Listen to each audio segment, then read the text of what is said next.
Twisted tongues. Arya glanced back to where Detheda's tent was illuminated inside by a candle. So you're saying he's been lying to me?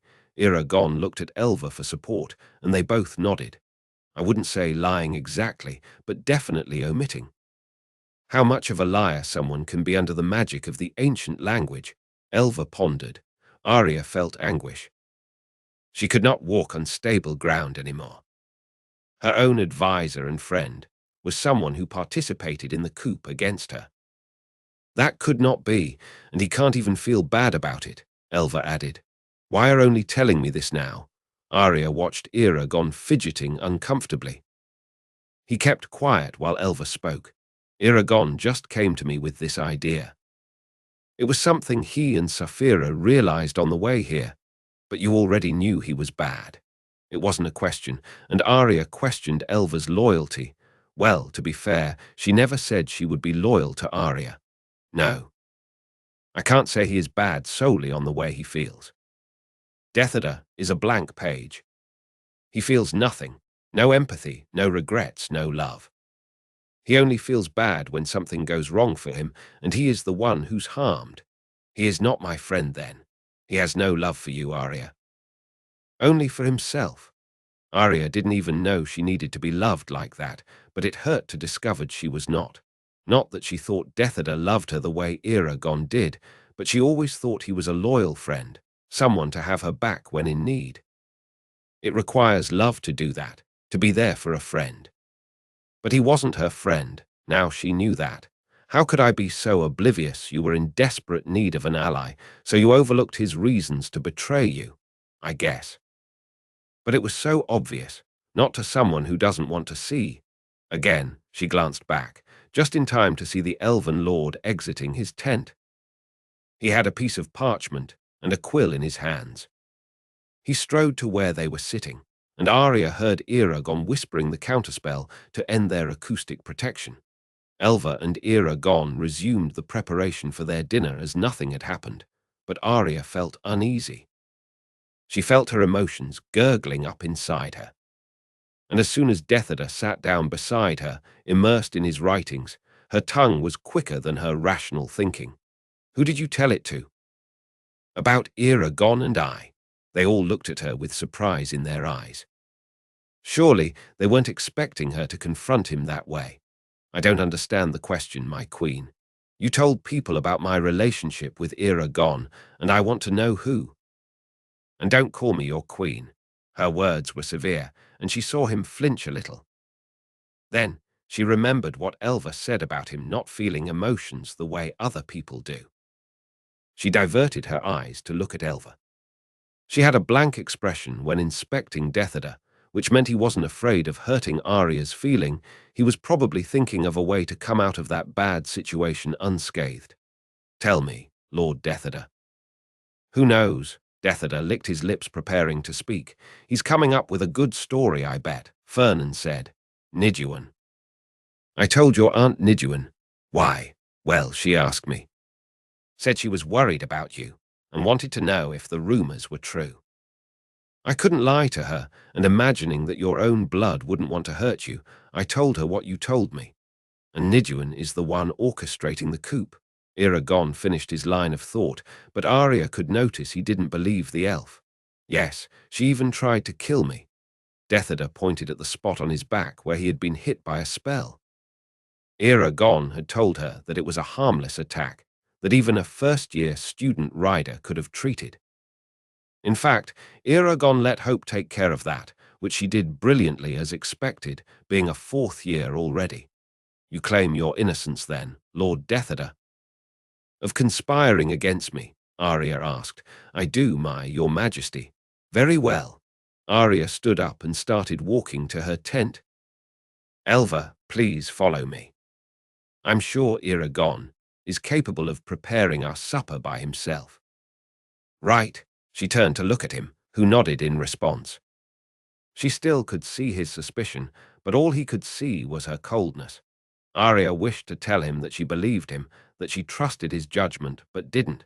She was followed by Elva into the woods. The trees were lifeless, barely holding a couple of branches each, but Arya thought they were beautiful that way under the moonlight.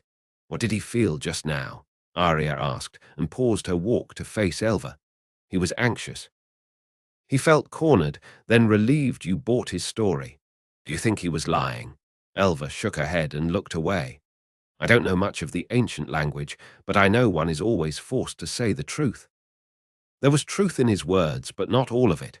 There's more to the story than he let us know. Yes, he said he told Niduan about you and Eragon, but he didn't say he only told Niduan. Fernan has a point. What point? That he could have told more people because he didn't say he only told Niduan. It is a good point. Saphira noticed it. Saphira noticed it, Arya repeated. Then Eragon knows it too. He should try to get a confession from Dethada. Would that be good enough to convict him? A confession in the ancient language was enough to convict anyone by the elven law, including royalty and nobility. Fernan, can you ask Eragon to try, please? I don't have to ask, my darling. I believe he is already trying. And you will like to hear this. Arya realized that Fernan included Elva in their shared consciousness, and together they watched and heard what Fernan observed near the campfire. He was side by side with Saphira, a few feet away from the pair. Eragon was still preparing the stew as Dethada explained something to him. You see, he showed the parchment to Eragon, that Arya saw it was a map. Ilthrim is on the way to Elismera. We can stop there and gather more supporters for the cause. My people wouldn't let me down. He retreated the parchment and traced a path going over his city. Don't you think we will be too exposed if we go there, with the dragons and all? Dethada's eyes flickered in their direction. They will stay hidden in the forest, you all stay hidden in the forest while I go inside the city and do what I must. All half-truths. Arya commented inside their minds and felt their agreement. What will you tell your people considering they already know her? Dethada seemed to find that amusing, so he kept a smug smile on his face. I am sure, Shadeslayer. My people are loyal to you. Well, of course. I'm their leader. How about Queen Arya? Are they loyal to her? Why wouldn't they be? Eragon shrugged. I just want to make sure we will have more supporters than opposition when we get there. Do not worry. My people will follow me, I'm sure, to fight in Elismera. Yes, Shadeslayer. They will come with me to fight in Elismera. Dethada's patience was running low, still he kept the smile. Right? Good. Eragon stirred the stew, watching it boil. You will tell them to follow you, but for what reason? I have the impression that the elves are a rational people, not easily persuaded, to fight for the crown. Oh, right. To keep the crown or to conquer it? Dethada appeared confused. An amused smile made its way to Arya's lips. Eragon really was an unusual thinker. She rested her head on the tree where she was leaning on. Suddenly she felt calm, for she trusted Eragon completely. What difference does it make? Not to me, of course. But it might, to your people. You better have strong arguments. I guess we will fight to conquer the crown. Eragon nodded. From whom? From those who wish to have it. It's a vague answer if you allow me to say. Arya wishes to have it. Lord Falael wishes to have it. It's true. So you wish to fight to conquer the crown from whoever holds it. And then you wish to keep it. What? Arya could laugh aloud. Eragon was digging Dethada's grave without the elf even noticing it. You will fight to conquer the crown, then the intention is to keep it, right? It would be all for nothing if we didn't have such intention. I will not be fighting alone, will I? I'm sure you will not. But what about Arya? What about her? If you keep the crown for yourself, what will be of her? Dethada's panicked eyes glanced at Fernan and Saphira once more, before staring at Eragon. I never said I would be the one keeping the crown. Oh, I'm sorry. I understood it all wrong. I apologize, my lord. Arya keeps it all hidden from me, as you know by now. I'm just trying to understand how elven politics work. Then Eragon motioned his head towards Saphira and Fernan, signaling them to move away. He would never get a clear answer. if Deathada thought he was going to be exposed to their judgment. Saphira linked them all together as they took flight, so Arya and Elva could still watch the conversation, this time through Eragon's perspective. It felt so familiar to Arya, it made her heart warm. "You have a great interest in it, don't you?" Deathada asked maliciously. "In politics?" "None. I was just wondering if Arya would be free to be with me when it's all done. But if she keeps her crown, then I fear we will never be together again. You see, when you said the intentions were to keep the crown, you gave me a little hope." Eragon's faked innocence started to annoy Elva, who rolled her eyes and shook her head. "If you wish her to lose her crown for good, then what is it that you are doing here? I have other business in Elismera. Politics ended us, so I have no interest in it, as I said before. You won't fight for her crown, then?" Eragon shook his head as he was disgusted by the possibility of joining a civil war. "But I wouldn't mind if she was free to be with me, if you know what I mean." He was just as good in twisting his tongue to tell half-truths as Deathada, if not better. Eragon was creative. "So tell me, Lord Deathada, will you fight for the crown?" He then looked around and lowered his voice. "Just between the both of us, will you fight to keep the crown for yourself? To be king? I just need to know. My future depends on it. And depending on your answer, you might gain a new friend." Deathada seemed like an enchanted man, seduced by the sweet words of a demon. "I like you, Shadeslayer," he said slowly and cautiously. "I cannot believe he would be so dumb to the point of confessing," Arya said mentally without any confidence in her words. Elva scoffed. "You would be surprised. A person in love with themselves can only see ahead, not around. Eragon is offering something he craves, which is attention." Eragon smiled and extended his hand to Deathada. "What do you say, my lord?" "Which side are you on?" Deathada hesitated, but his eyes were shining. He was pleased to have an unexpected ally. "I promise to keep Arya alive and well to be with you while I keep her crown." "You have my word." The elf grabbed Eragon's forearm and shook it. "You have been planning this all along, haven't you?"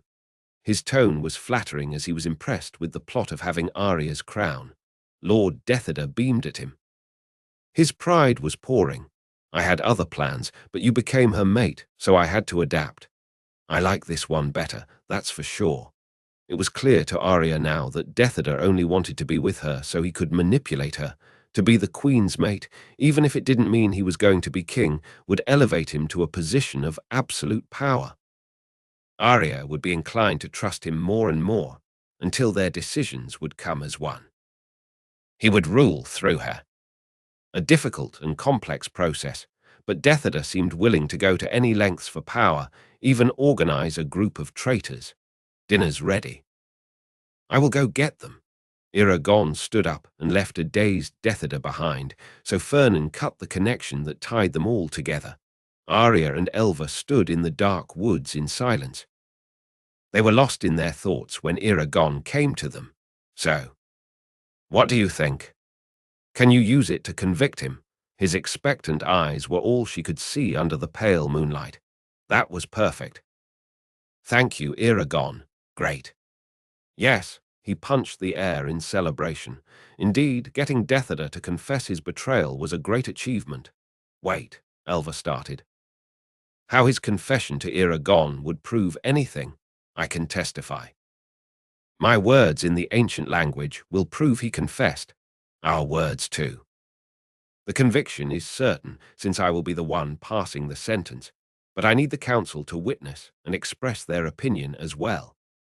We do everything we can to stray away from a dictatorial ruling. The same council that's stealing your crown," Elva questioned. Arya started to walk back to the campsite, and the others followed her.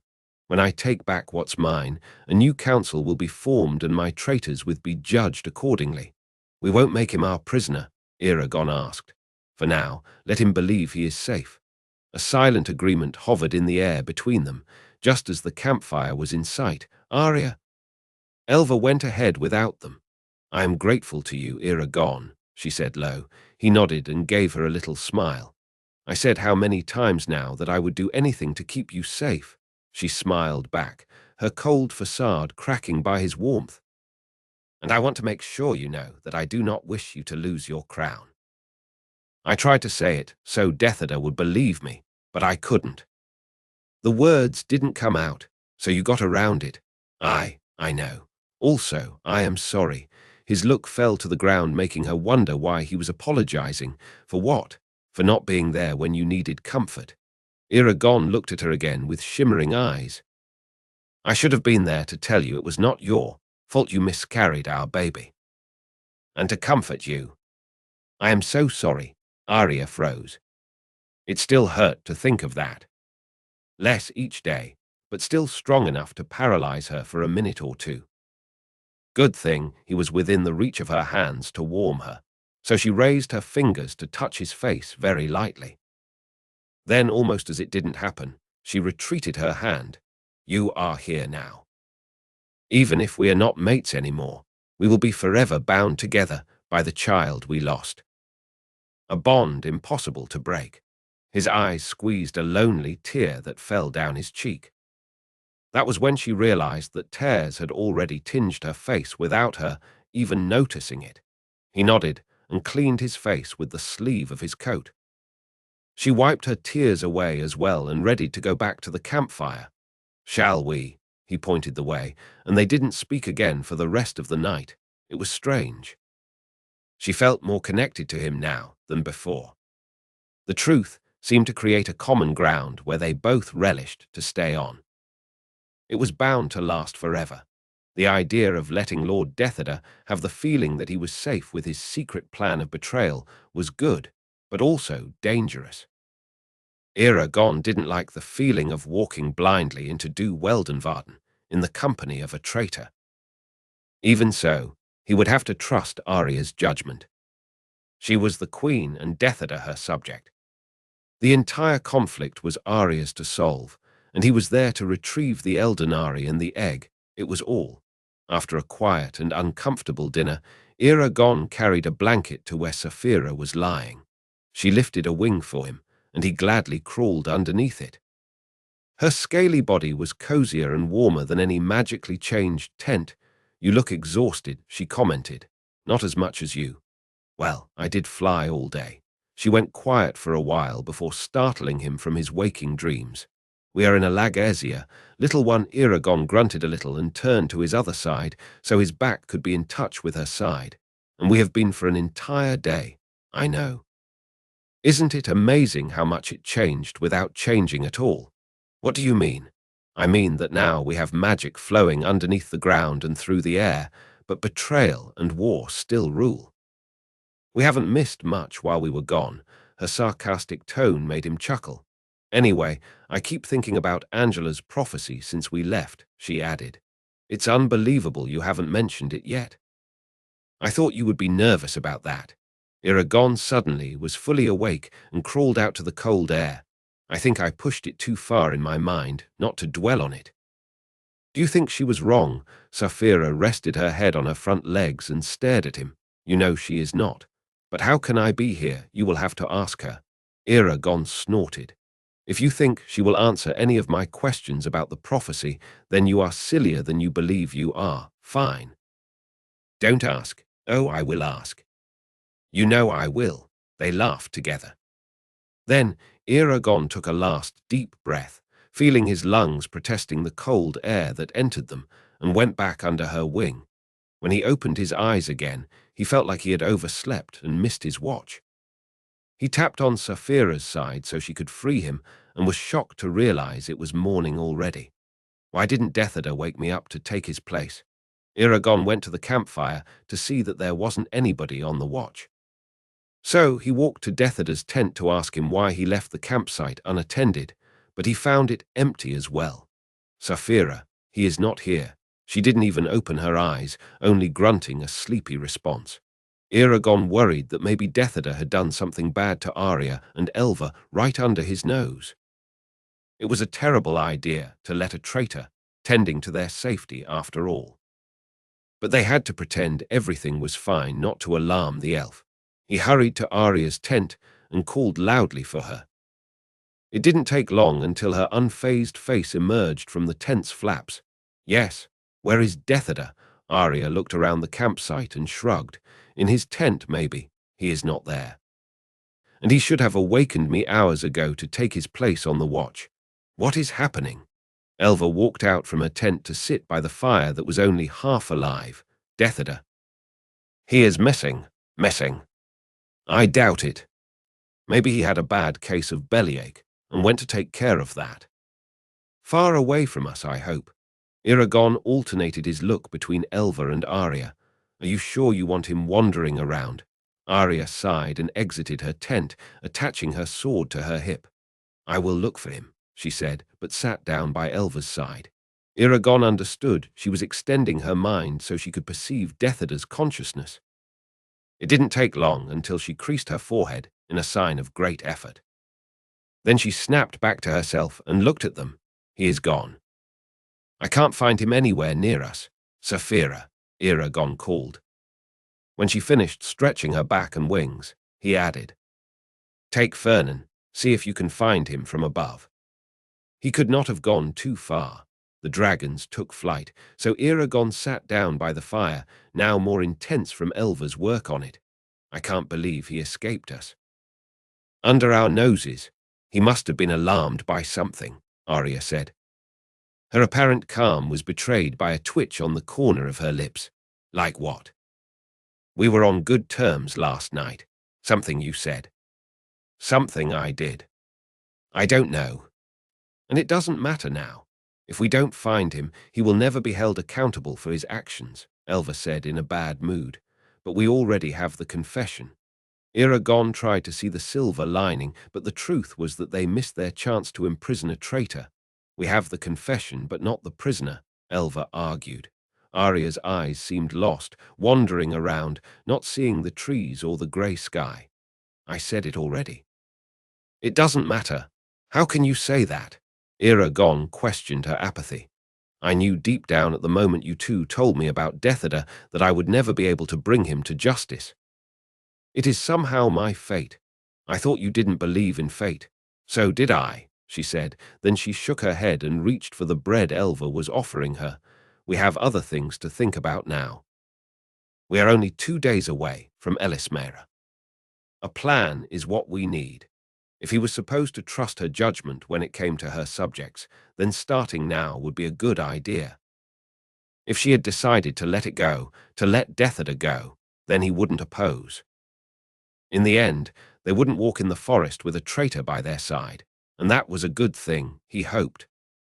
He could also feel the dark cloud that followed them since they left Mount Anga being pushed away, and the air becoming easier to breathe.